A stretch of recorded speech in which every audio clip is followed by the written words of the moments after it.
नमस्कार दोस्तों, मेरा नाम है अम्बेडकर और आपका स्वागत है हमारे प्यारे चैनल अम्बेडकर सिंघानिया पर। दोस्तों आप लोगों को बता दें कि भारत को मिलने वाले 114 में से 24 होंगे सुपर राफेल। F5 होगा नाम। सभी वायुसेना के पास F3 2030 के बाद होगी डिलीवरी। असम में डिब्रूगढ़ के बाईपास पर शुक्रवार को इमरजेंसी लैंडिंग फैसिलिटी यानी कि ELF पर राफेल ने उड़ान भरी। फ्रांस के साथ भारत 114 राफेल लड़ाकू विमान का सौदा 3.25 लाख करोड़ रुपये में करने जा रहा है। 17 फरवरी से फ्रांस के राष्ट्रपति इमैनुअल मैक्रों की 3 दिन की भारत यात्रा शुरू हो रही है। इस दौरान इस डील पर मुहर लगेगी। इन 114 में से 24 सुपर विमान राफेल होंगे, जिन्हें फ्रांस की विमान निर्माता कंपनी दसॉ एविएशन F5 नाम से बना रही है। अभी वायुसेना के पास F3 राफेल हैं, जो कि 4.5 जनरेशन के लड़ाकू विमान है। इनमें स्टेल्थ क्षमता और परमाणु हथियार दागने की शक्ति है, लेकिन नए विमान F4 पीढ़ी के हैं, इसलिए इन्हें 5वीं जनरेशन का कहा जा रहा है।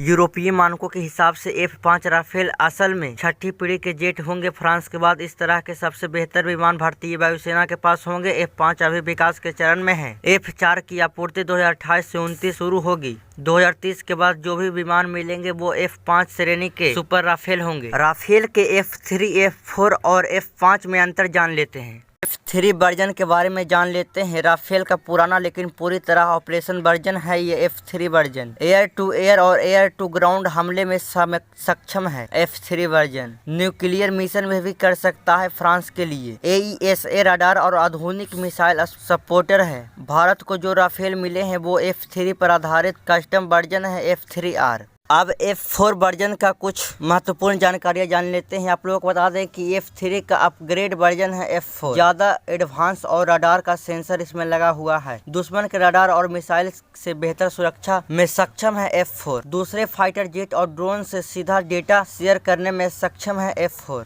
स्मार्ट मेंटेनेंस सिस्टम ऑपरेशन के लिए कम समय तैयार हो सकेगा।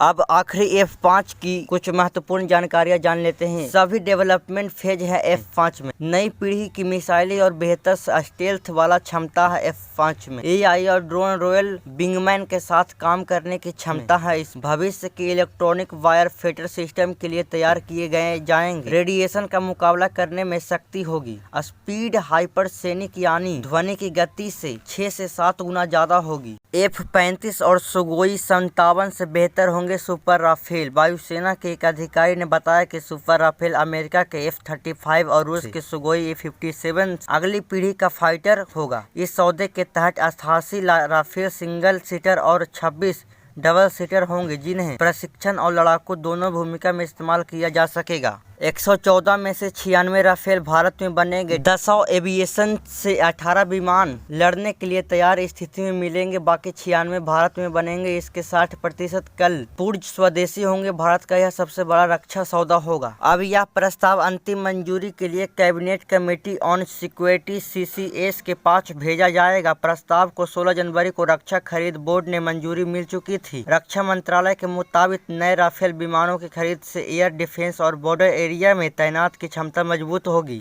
रक्षा मंत्रालय के मुताबिक राजनाथ सिंह की अध्यक्षता वाली कमेटी ने नेवी के लिए 6 अमेरिकी Boeing P-8I surveillance aircraft, combat मिसाइलों और airship based high altitude pseudo satellites के प्रपोजल को भी मंजूरी दी है। इन सभी सौदे की कुल कीमत 3.60 लाख करोड़ रुपये है। यह सौदा मेक इन इंडिया की तरह किया जाएगा। दसॉ एविएशन एक भारतीय कंपनी के साथ मिलकर इन विमानों को बनाएगी। HAL से 2312 करोड़ रुपये में 8 डोर्नियर विमान खरीदने की डील। रक्षा मंत्रालय ने भारतीय तटरक्षक बल IGC के लिए 8 डोर्नियर 228 विमान खरीदने हेतु हिंदुस्तान एरोनॉटिक्स लिमिटेड HAL के साथ 2312 करोड़ रुपये का समझौता किया है। यह समझौता गुरुवार को रक्षा सचिव राजेश कुमार सिंह की मौजूदगी में हुआ। यह खरीद बाय इंडियन श्रेणी के तरह किया गई है। इन विमानों में ऑपरेशनल उपकरण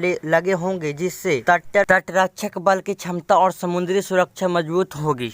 रक्षा बजट के लिए 7.8 लाख करोड़ मिले। केंद्रीय बजट 2026-27 में रक्षा मंत्रालय को 7.8 लाख करोड़ रुपये आवंटित किए गए हैं, जो कुल बजट का 14.67% है। आधुनिकीकरण के लिए निर्धारित 2.19 लाख करोड़ रुपये में से 1.85 लाख रुपये पूंजीगत खरीदने के लिए तय किए गए हैं, जो पिछले वित्त वर्ष की तुलना में लगभग 24% अधिक है। आप लोगों को बता दें कि मेक इन इंडिया की तरह होगा यह सौदा मेक इन इंडिया की तरह किया जाएगा। डसॉल्ट एविएशन एक भारतीय कंपनी के साथ मिलकर इन विमानों को बनाएगी। हाल ही में डसॉल्ट ने Dassault Reliance aerospace limited DRAL में अपनी हिस्सेदारी 49% से बढ़ाकर 51% कर ली है। इस जॉइंट वेंचर में अनिल अंबानी की रिलायंस इंफ्रास्ट्रक्चर भी भागीदारी होगी। डसॉल्ट सभी 114 राफेल जेट में भारतीय हथियार, मिसाइल और गोला बारूद को इंटीग्रेट करेगा। साथ ही सुरक्षा डेटा लिंक भी उपलब्ध कराएगा, जिससे विमानों को भारतीय रडार और सेंसर सिस्टम से जोड़ा जा सकेगा। कंपनी एयरफ्रेम निर्माण के लिए टेक्नोलॉजी ट्रांसफर TOT में भागीदारी होगी। इंजन निर्माता साफ्रान और एवियोनिक्स कंपनी सेल्थ भी इस प्रक्रिया का हिस्सा होगी। टेक्नोलॉजी ट्रांसफर पूरे होने के बाद इन विमानों में स्वदेशी कंटेंट 55 से 60% तक होने की उम्मीद है। तो दोस्तों आज के लिए बस इतना ही। धन्यवाद।